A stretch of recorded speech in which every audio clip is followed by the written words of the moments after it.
Bom, então a partir de agora está gravando. O assunto de hoje é eletropneumática. Então, nós tínhamos falado, né, sobre a pneumática, eu tinha mostrado para vocês como é o acionamento de um cilindro, de uma válvula, né, mas tudo isso dentro da pneumática sem falar da parte elétrica. Então, agora, nós vamos começar a falar da parte elétrica da pneumática. Tudo bem? Aí, qualquer dúvida, Paulo, pode parar aí a qualquer momento, tá? Sem problema. Então, vamos lá. Bom, componentes do circuito elétrico. Os componentes elétricos utilizados no circuito são distribuídos em 3 categorias: os elementos de entrada de sinal elétrico, os elementos de processamento de sinal e os elementos de saída de sinal elétrico. Tá? Então, nós vamos ver a diferença desses 3 elementos aí e nós vamos começar pelos elementos de entrada de sinal, né? Os componentes de entrada de sinal elétrico são aqueles que emitem informações ao circuito por meio de uma ação muscular, mecânica, elétrica, eletrônica ou combinação entre essas situações. Entre os elementos de entrada de sinais, podemos citar as botoeiras, os botões, a chave fim de curso, muitas vezes chamada até de sensor, os sensores de proximidade e os pressostatos, entre outros aí que venha a ter num sistema pneumático, né? Todos destinados a emitir sinais para energização ou desenergização do circuito ou parte dele, ok? Então, primeiro nós vamos ver as botoeiras, né, os botões. Então, vamos ver aqui um sistema de botoeira, a gente vê outro sistema, para você poder ir pegando aí o jeito do negócio, né? As botoeiras são chaves elétricas acionadas manualmente, que apresentam geralmente um contato aberto e outro fechado, de acordo com o tipo de sinal a ser enviado ao comando elétrico.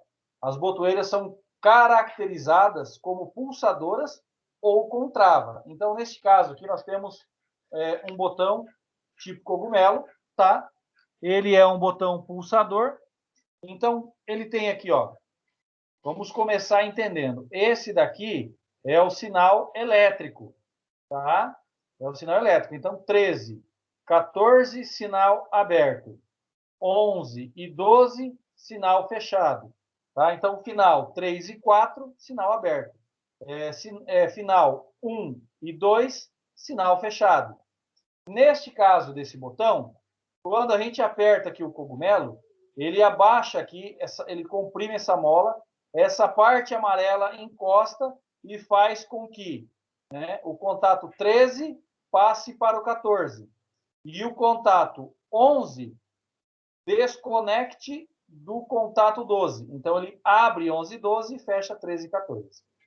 Ok? Esse daqui também é um botão pulsante, né? Uma botoeira pulsadora. Ele inverte os seus contatos mediante o acionamento de um botão, né? E devido à ação de uma mola, retorna à posição inicial quando cessa o acionamento. Então, esse aqui é um outro tipo de botão, um botãozinho mais comum que a gente tem. Pode ser um botão verde, pode ser um vermelho, pode ser um amarelo, azul, enfim, com iluminação, sem iluminação. Aí vai depender do que foi configurado e do que foi montado lá no sistema pneumático. Tá? Nesse caso aqui, ele tem um contato aberto e um contato fechado. Mas ele poderia ter 2 contatos abertos, 2 contatos fechados, poderia ter 4 contatos abertos, 4 contatos fechados, enfim. Depende da configuração também que foi empregada na construção do equipamento. Tá? São muitos modelos, vários modelos aí, não dá para a gente mostrar tudo agora. Essa botoeira possui um contato aberto e um contato fechado, sendo acionada por um botão pulsador liso e reposicionada por mola. Enquanto o botão não for acionado, os contatos 11 e 12 permanecem fechados, permitindo a passagem da corrente elétrica ao mesmo tempo em que os contatos 13 e 14 se mantêm abertos, interrompendo a passagem da corrente quando o botão é acionado. Os contatos se invertem de forma que o fechado abre e o aberto fecha. Soltando ele, tirando o dedo do botão, os contatos voltam à posição inicial, né? Então, eles revertem a posição. Então, quando eu aperto, o que estava fechado abre e o que estava aberto fecha. Quando eu solto, ele inverte novamente. Ok? Essa é a botoeira com trava. Também inverte seus contatos mediante o acionamento de um botão. Entretanto, ao contrário das botoeiras pulsadoras, permanecem acionadas e travadas mesmo depois de cessado o acionamento. Ou seja, né, é um botão. Eu virei ele vai ficar travado.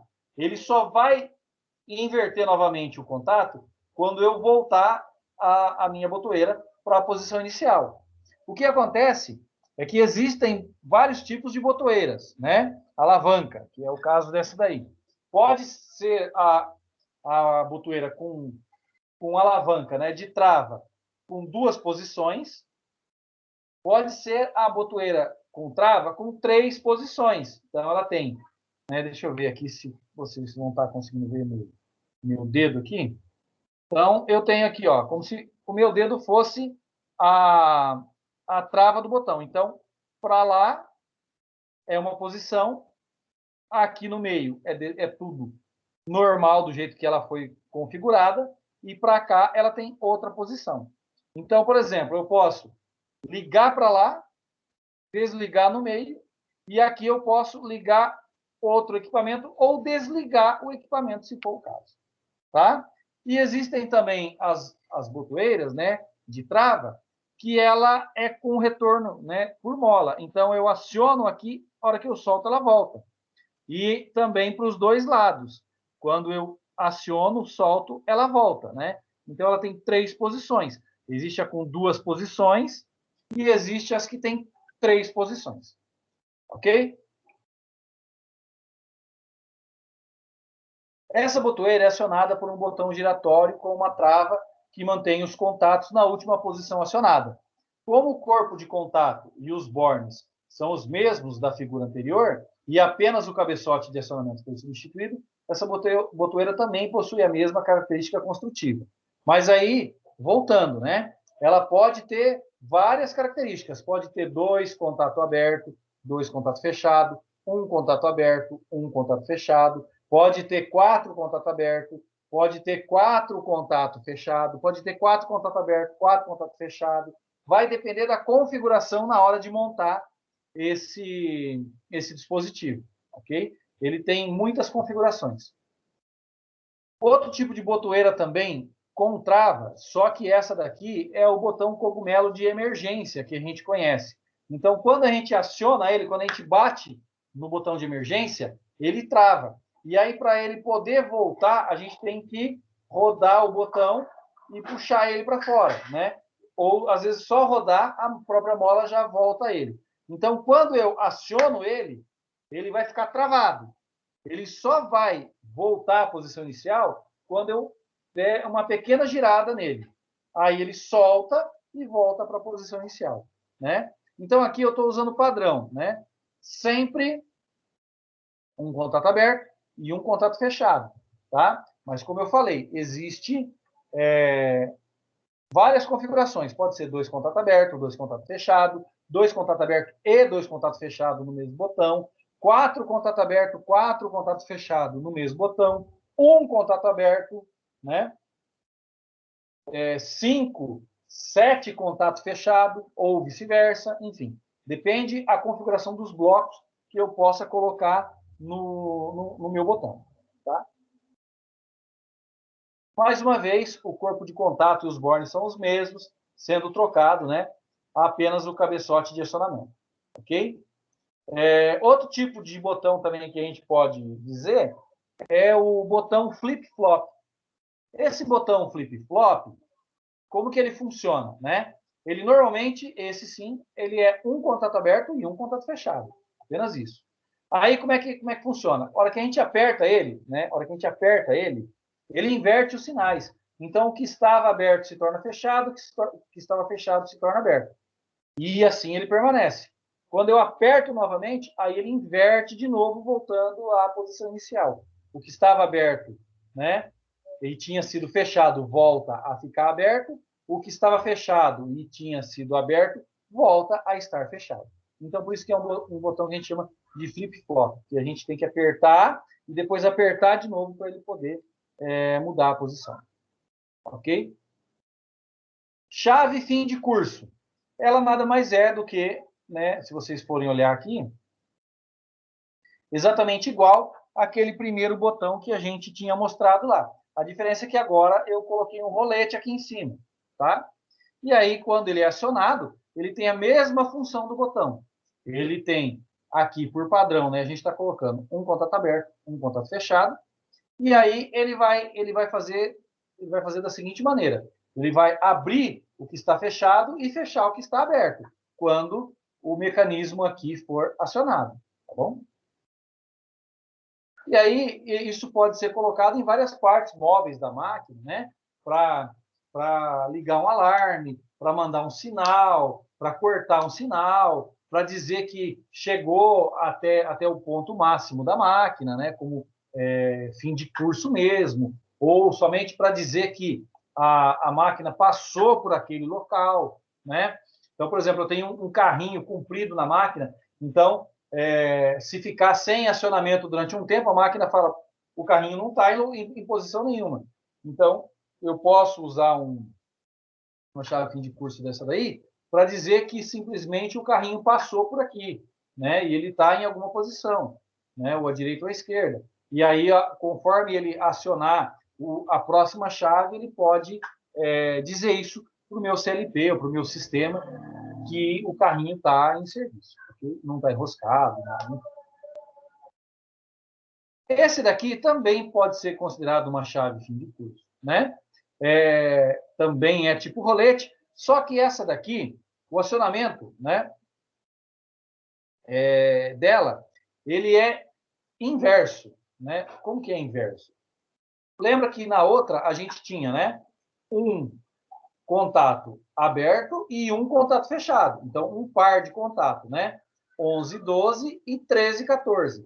Nessa daqui, nós já vamos ter a inversão do sinal. Então, eu tenho apenas 3 contatos, né? Então, eu tenho apenas 3 contatos. Ela está o 11 e 12 fechado. Quando ele é acionado, ele vai ficar o 11 e o 14 fechado. Então, ele vai sempre inverter o contato 11, de aberto para fechado. Só isso, tá?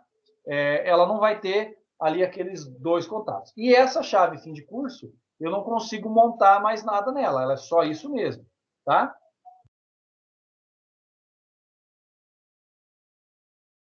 Essa outra chave aqui, ela é uma chave fim de curso também, acionada por rolete também, mas este rolete aqui, ele funciona da seguinte maneira, eu aciono quando eu passo para cá e quando eu passo para lá.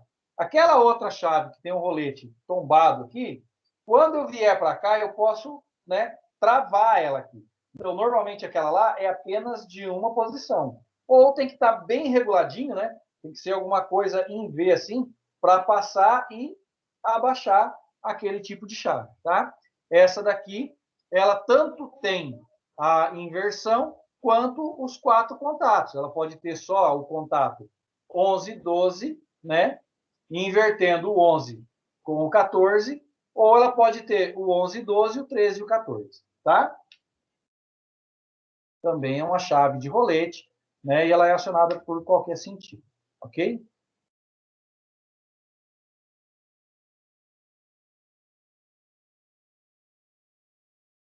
Essa outra chave aqui, né, é uma outra chave de rolete também, porém ela tem uma alavanca, um gatilho, né, ou um joelho, né, que o pessoal chama. Como é que funciona, né? Essa daqui, ela é assim, ó. Quando eu levo para um lado, ela aciona a minha chave. Quando eu levo para o outro, ela dobra só o gatilho dela. Então, ela não aciona os contatos elétricos. Então, quando passa para cá, ela vem embora e vai. Agora, quando ele... E não aciona nada. Quando ela está indo para lá, ela então aciona. Ou vice-versa, né? Se eu inverter a chave, ela vai funcionar para qualquer lado que eu tiver acionando ela, ok? Esse daqui é o símbolo, tá? Para a nossa aula de eletropneumática, nós vamos usar bastante esses símbolos aqui, tá bom? Depois a gente vai estar mostrando para vocês algumas coisas a mais, e aí a gente vai estar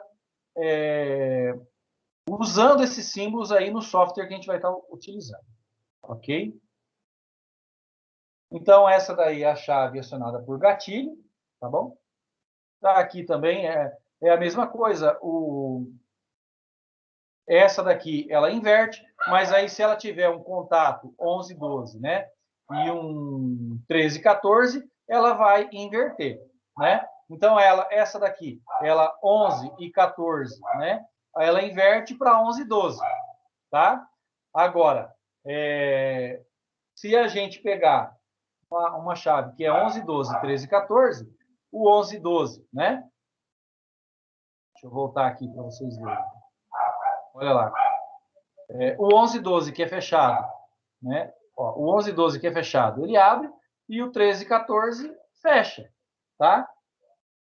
Já nessa daqui, ele apenas pega o 11 e ele está jogando no 12, ele vai jogar no 14, só isso. O 11 sempre vai continuar fechado lá, entendeu? Só vai inverter aqui o 12 e o 14. Ela só inverte esses caras aqui, ok? Sensores de proximidade, né? Então, os sensores de proximidade, assim como as chaves fim de curso, são elementos emissores de sinais elétricos, os quais são posicionados no decorrer do percurso de cabeçotes móveis, de máquinas, equipamentos industriais, bem como das hastes de cilindros hidráulicos ou cilindros pneumáticos, né?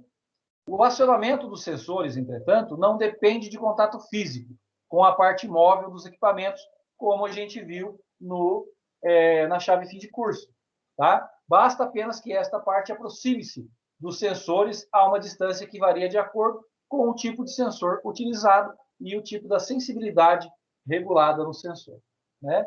Existem no mercado diversos tipos de sensores de proximidade, os quais devem ser selecionados de acordo com o tipo de aplicação e do material a ser detectado. Os mais empregados na automação de máquinas e equipamentos industriais são os sensores capacitivos, indutivos, ópticos, magnéticos, ultrassônicos, além de sensores de pressão, volume e temperatura, muito utilizado na indústria de processo. Basicamente, os sensores de proximidade apresentam as mesmas características de funcionamento. Possui dois cabos de alimentação elétrica, sendo um positivo e outro negativo, e um cabo de saída. Então, são 3 fios. O básico dele é esse, 3 fios, né? Que é um cabo de saída de sinal.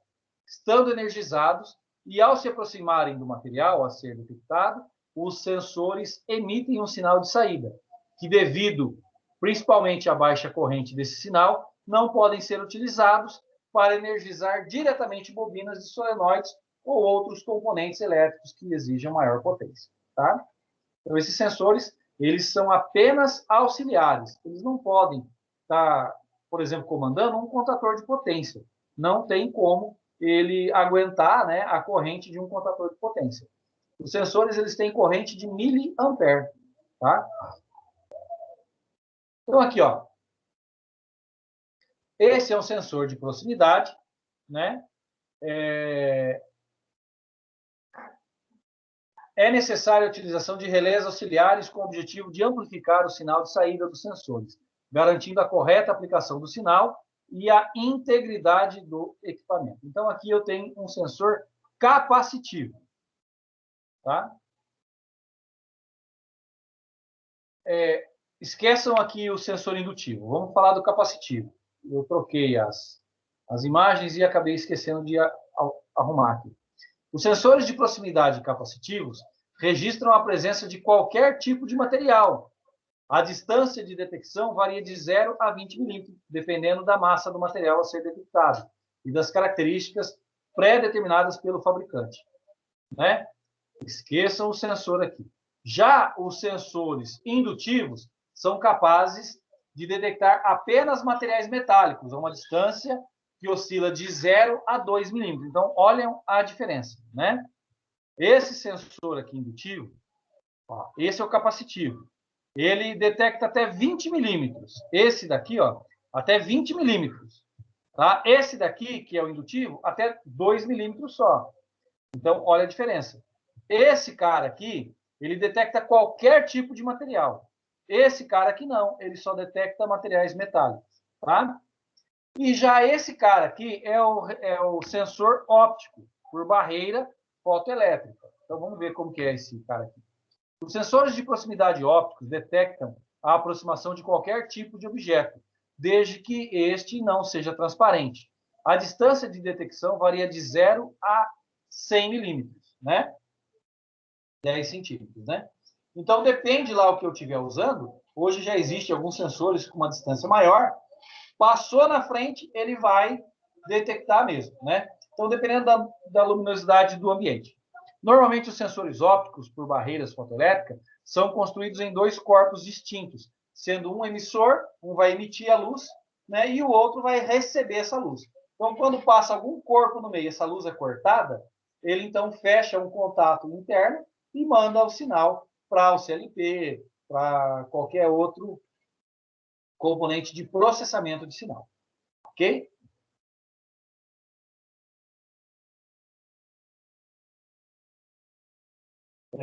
Então, outro tipo de sensor de proximidade óptica muito usado na automação industrial é o do tipo reflexivo, no qual o emissor e receptor de luz são montados num único corpo, o que reduz espaço e facilita a sua montagem entre as partes móveis do equipamento, dos equipamentos industriais. A distância de detecção é, entretanto, menor, considerando-se que a luz transmitida pelo emissor deve refletir no material a ser detectado e penetrar no receptor, o qual emitirá o sinal elétrico de saída. Né? Então, ele está emitindo ali a luz. Se a luz não voltar, ele não manda sinal nenhum. Se a luz voltar porque bateu em alguma coisa e voltou, então daí sim ele manda o sinal. Então, esse daqui é um sensor óptico refletivo. Tá? Os sensores de proximidade magnética, como o próprio nome surge, detectam apenas a presença de materiais metálicos e magnéticos, como no caso dos ímãs permanentes. São utilizados com maior frequência em máquinas e equipamentos pneumáticos e são montados diretamente sobre as camisas dos cilindros, dotados de êmbolos magnéticos. Toda vez que o êmbolo magnético de um cilindro se movimenta ao passar pela região da camisa, onde exatamente está posicionado um sensor magnético, este é sensibilizado e emite um sinal ao circuito elétrico de comando. Tá? Então, aqui, ó, nós temos aqui o sensor. E aqui no êmbolo, nós temos um ímã permanente para detecção. Então, quando essa haste volta para trás e chega aqui, então o sensor é acionado. Eu posso colocar outro sensor aqui, que quando ela está aberta, o sensor que está aqui vai pegar aqui o ímã permanente e vai mandar o sinal dizendo que ele está acionado. E quando ele está aqui atrás, vai mandar um sinal dizendo que ele está recuado. Ok? Ainda existem aqui, pessoal, né? A gente estava falando do sensor óptico reflectivo, ainda tem o sensor óptico reflectivo com espelho refletor. Então, ele é colocado a uma certa distância, né? Às vezes até uma distância até um pouco maior, e aí, quando entra alguma coisa na frente, né, entre a placa e o sensor, então ele corta o sinal e aí o sensor ele manda o sinal para o processamento. Pressostato. Os pressostatos, também conhecidos como sensores de pressão, são chaves elétricas acionadas por um piloto hidráulico ou pneumático. Os pressostatos são montados em linhas de pressão hidráulica ou pneumática e registram tanto o acréscimo como a queda de pressão nessas linhas, invertendo seus contatos toda vez em que a pressão do óleo ou do ar comprimido ultrapasse o valor ajustado na mola de posição. Então, olha, eu tenho aqui o contato 11 e 12. Vamos supor que eu ajustei aqui para 6 bar.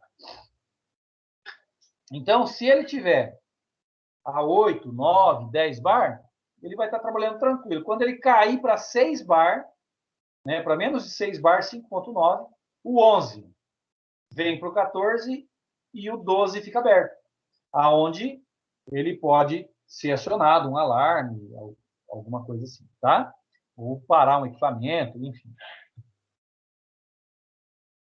Se a mola de regulagem desse pressor estático foi ajustada com uma pressão, por exemplo, 7 bar, quando a pressão da linha for inferior a esse valor, seu contato 11 e 12 permanece aberto. Quando a pressão da linha ultrapassar o 7 bar, né, que estava ajustado na mola, os contatos se invertem, 11 e 12, né, e fecha 11, 14. Daí o 11, na verdade, vira o 13, tá? Por isso que está ali 13 e 14. Vamos ver agora os elementos de processamento de sinais. Os componentes de processamento de sinais elétricos são aqueles que analisam as informações emitidas ao circuito pelos elementos de entrada, combinando-as entre si para que o comando elétrico apresente o comportamento final desejado. Diante dessas informações, entre os elementos de processamento de sinais, podemos citar os relés auxiliares, os contatores de potência, os relés temporizadores e os contadores, entre outros, né? CLTs, logo, enfim. Todos destinados a combinar os sinais para energização ou desenergização dos elementos de saída. Então, tá aqui, né? Então, eu tenho aqui, ó, o contator, né? E aí eu tenho aqui os contatos. Olha, esse contator auxiliar, ele tem 5 contatos, né? Deixa eu voltar ele aqui, porque eu aumentei ele na aula passada e salvei.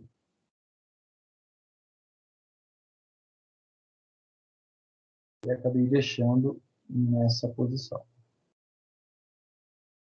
Eu quero que vocês vejam ele inteiro, tá? Pronto, aí acho que dá para ver, né? Pronto. Então tá aqui, ó. Ele tem 5 sinais. Então aqui, ó, é o 13 e aqui o 14, ou NO, né, que é normal aberto. Aqui o 21, o 22. Aqui o 31 e o 32, que são NC, normal fechado. Aqui tem mais um NO, que é o 43 e o 44. E aqui o A1 e aqui o A2. Então, vamos explicar o que são esses bornes aqui, tá? A1, A2 é o positivo e o negativo da bobina. Então, se ela for 12, 24, 48, 110 ou 220 volts, né, contínua ou alternado, é essa energia que vocês vão ligar aqui, tá? Ok? E aí, por exemplo, aqui eu tenho um contato aberto, 2 contatos fechados, mais um contato aberto. Então, são 2 contatos abertos e 2 contatos fechados. Agora, professor, por que é 13, 14, 21, 22, 31, 32, 43, 44? Bom, pessoal, o número,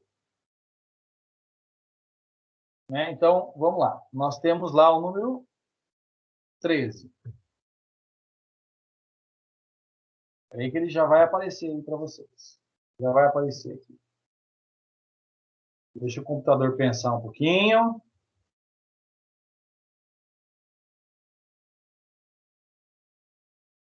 Apareceu, né? Então, eu tenho aqui, ó, o contato 1 e 3, né? Então, significa que o meu primeiro contato, ó, o segundo número, 3, 4, é sempre aberto. 3, 4, sempre aberto. Então, o primeiro número significa que é o primeiro borne. Ó, segundo borne, terceiro borne e quarto borne. Então, eu poderia ter 13, 23, 33, 43, tá? E aí, aqui embaixo, então, eu teria, né? 14, 24, 34, 44. Que seriam os contatos. Ok, pessoal? Então, aqui, ó, seriam os contatos. Primeiro, segundo, terceiro e quarto. Como aqui no caso eu tenho aberto e fechado, então aqui ele vai variar. Ele pode variar de 13, né? Aqui para 23, aqui 31 e aqui 41, tanto faz. Ou podia ser 11, 21, 33 e 43 também, tanto faz, né? Ou se fosse todos eles abertos, né? Então, 11, 21, 31, 41. E aqui embaixo, aliás, todos fechados, né? E aqui embaixo, 12, 22, 32, 42. Tá? Fosse todos fechados. Se fosse todos abertos, seria dessa maneira. Ok? Então, o primeiro número aqui, ó, é o número sequencial do contato. E o segundo número, que é o 13, que é o 3, indicação de estado, aberto ou fechado. Ok? Este relé auxiliar, particularmente, possui 2 contatos abertos e 2 contatos fechados, acionados por uma bobina eletromagnética de 24 volts contínuo. No caso desse daí, tá? No exemplo que a gente está dando. Quando a bobina é energizada, imediatamente os contatos abertos se fecham, permitindo a passagem da corrente elétrica entre eles, enquanto que os contatos fechados se abrem, interrompendo a corrente elétrica. Quando a bobina é desenergizada, uma mola recoloca imediatamente os contatos na sua posição inicial. Então, o que se fechou abre e o que se abriu fecha. No caso, esse daqui, ó, são 3 contatos abertos e 1 contato fechado. Além de relés auxiliares, né, de 2 contatos abertos, 2 contatos fechados e tudo mais, existem também os que se alternam, igual a gente tinha mostrado nos botões lá anteriores, né, e nas chaves de curso. Então, esse cara aqui, ele tem 1, 2, 3, 4 contatos abertos e 4 contatos fechados ao mesmo tempo.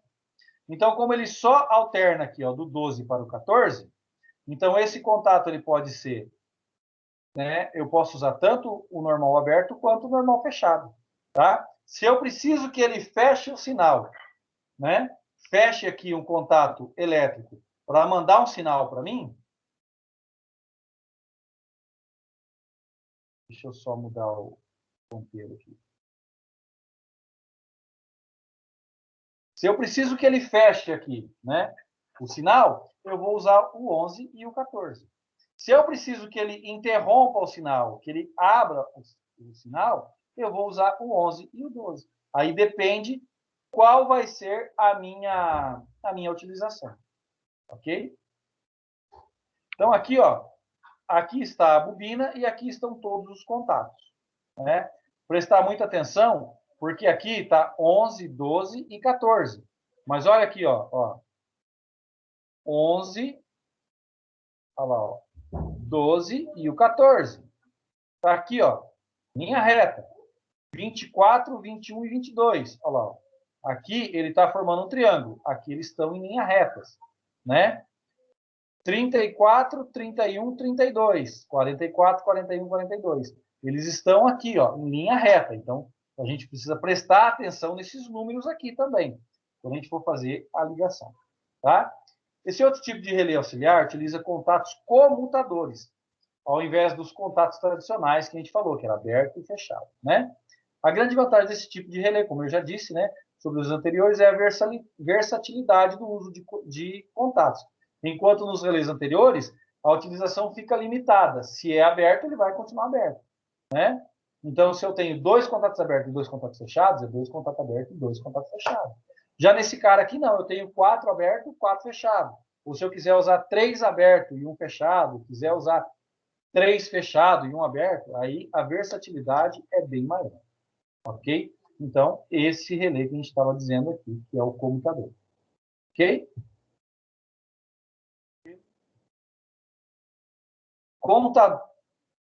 Comutatores de potência.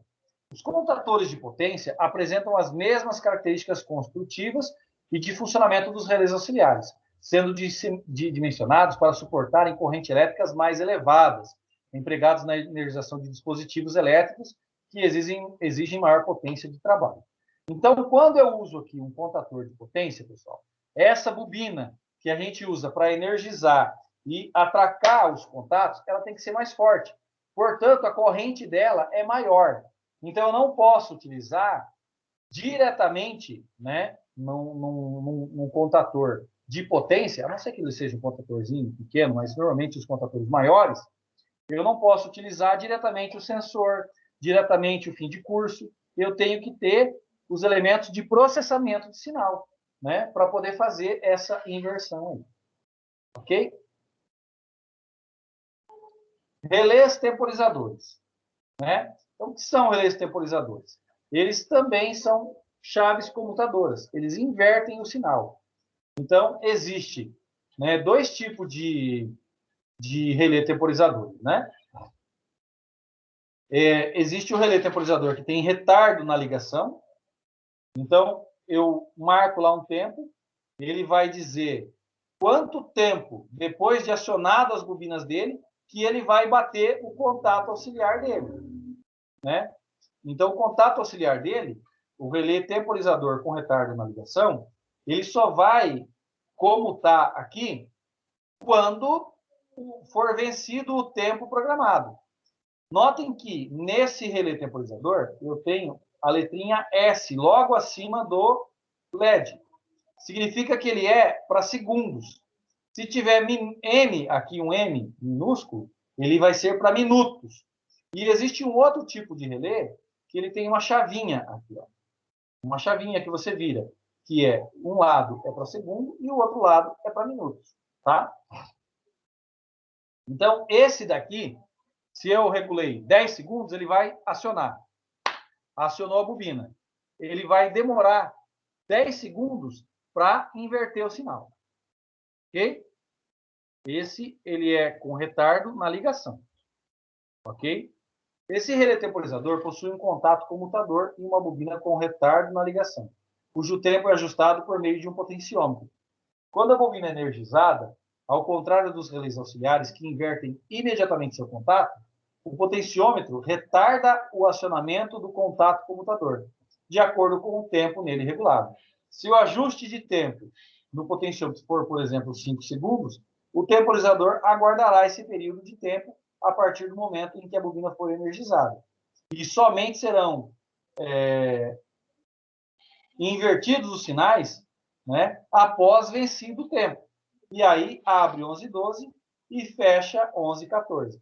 Quando a bobina é desligada, o contato comutador retorna imediatamente. Ele não tem retardo no retorno, tá? Então, trata-se, portanto, de um relé temporizador com retardo na ligação. E existe o relé temporizador com retardo no desligamento. Veja só o símbolo dele, ó, a diferença, né? Então, veja bem, o com retardo na ligação, ele tem um xizinho aqui, ó, nesse quadradinho. O com retardo no desligamento, ele é preto aqui, ó, inteiro. Tá?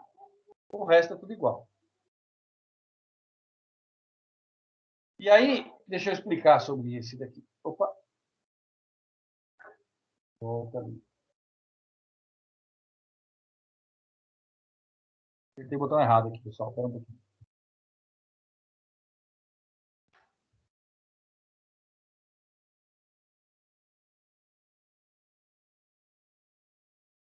Aí.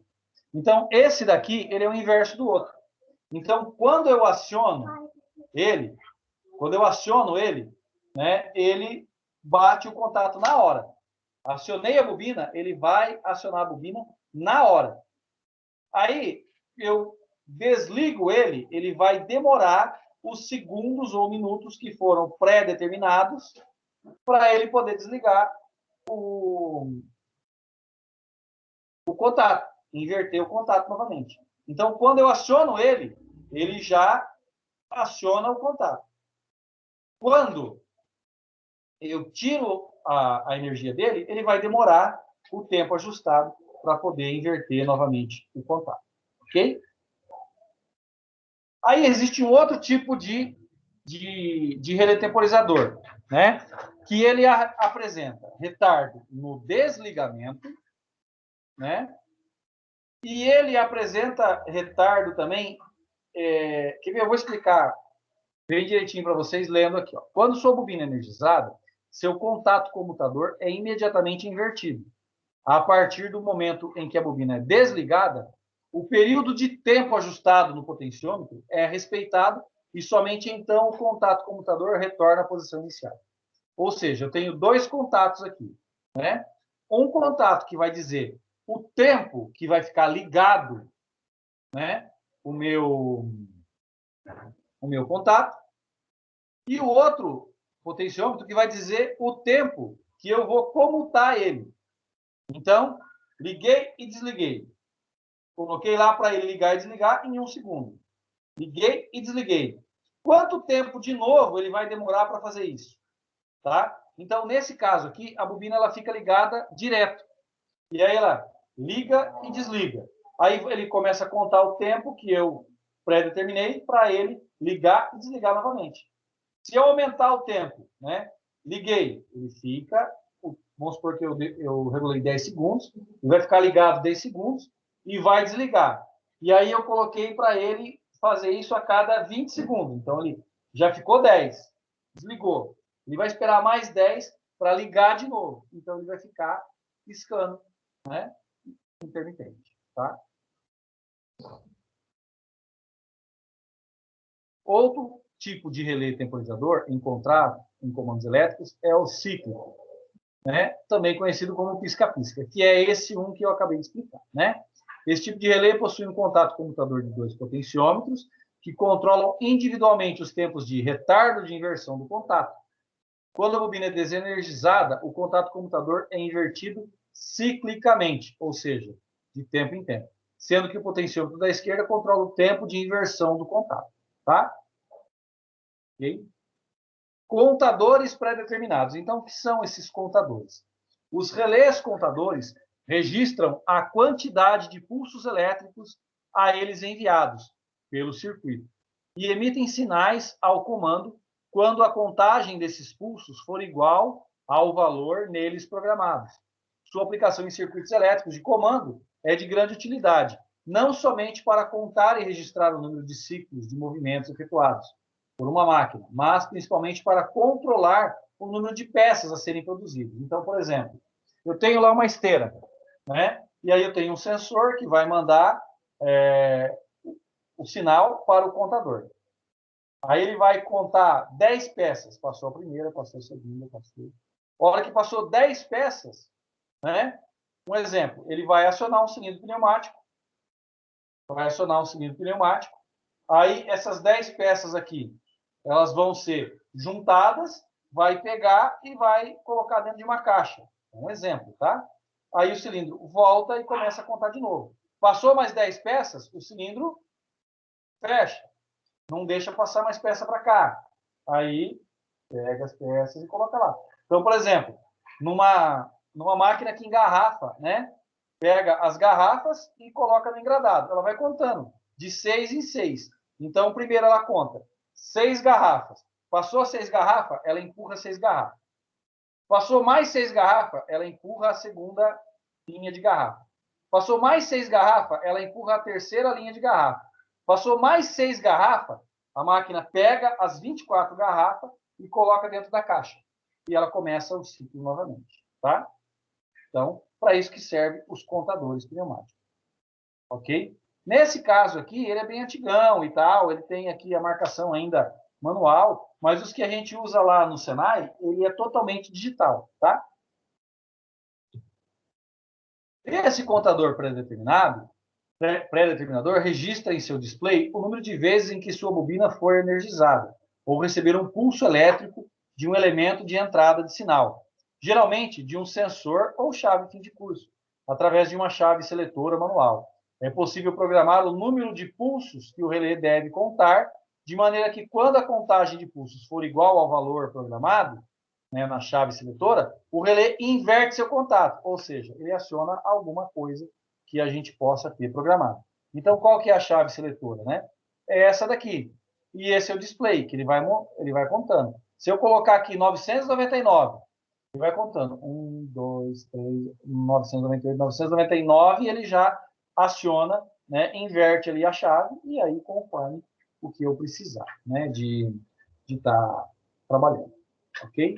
Para retornar seu contato comutador à posição inicial e zerar seu mostrador, visando o início de uma nova contagem, basta emitir um pulso elétrico em sua bobina de reset, ou simplesmente acionar manualmente o botão reset localizado na parte frontal do mostrador. Okay? Elementos de saída digital, de sinal. Elementos de saída. Os componentes de saída de sinais elétricos são aqueles que recebem as ordens processadas e enviadas pelo comando elétrico, e a partir delas realizam o trabalho final, esperado do circuito. Entre os muitos elementos de saída de sinais disponíveis no mercado, os que nos interessam mais diretamente são os indicadores luminosos e sonoros, bem como os solenoides, aplicados no acionamento eletromagnético de válvulas hidráulicas e válvulas pneumáticas. Tá? Então, esse é um olho de boi, é uma luzinha, né, um indicador luminoso, mas existem outras luzinhas iguaizinho àquele botão, que a gente tinha visto lá, aquele botão de pulso lá, só que em vez dele ser o botão de pulso, ele é apenas uma luzinha, tá bom? De LED. Ele pode ser de LED ou incandescente. Hoje em dia, todos eles, a maioria são de LED, tá? Utilizados na sinalização visual de eventos ocorridos ou prestes a ocorrer. São empregados geralmente em locais de boa visibilidade que facilitem a visualização do sinalizador. Existem várias cores: vermelho, verde, amarelo, azul, branco, né? Então, as cores, a gente já tem um padrão que é o padrão do sinaleiro, né? Vermelho é proibido, tá? O perigo, né? O verde é, ó, beleza, tá ok. Né? O amarelo é atenção, ok? Vermelho piscando, então, é sirene, né? Então, a gente já tem esse pensamento, né? Que é do dia a dia nosso, né? Que a gente já tem ali. Então, o símbolo dele é esse daqui, pessoal. Só faltou mais uma perninha aqui, tá? Mas esse é o símbolo dele, o indicador luminoso, tá? E aí, a gente pode colocar, por exemplo, um vermelho para dizer que está desenergizado o painel, um amarelo para dizer que está com algum defeito, né? E um verde para dizer que está tudo ok. Aí vai da ligação e do esquema que é feito para ele poder funcionar, tá bom? Indicadores sonoros, né? As buzinas. Os indicadores sonoros são campainhas, sirenes, cigarras ou buzinas empregados na sinalização acústica de eventos ocorridos ou prestes a ocorrer. Ao contrário dos indicadores luminosos, os sonoros são utilizados principalmente em locais de pouca visibilidade, onde um sinalizador luminoso seria pouco eficaz. Existem sinalizadores, né, luminosos com sirene, né, que é o caso, por exemplo, das ambulâncias, né, os carros de corpo de bombeiro, polícia, que, além de ter um sinal luminoso, ainda tem um sinal sonoro.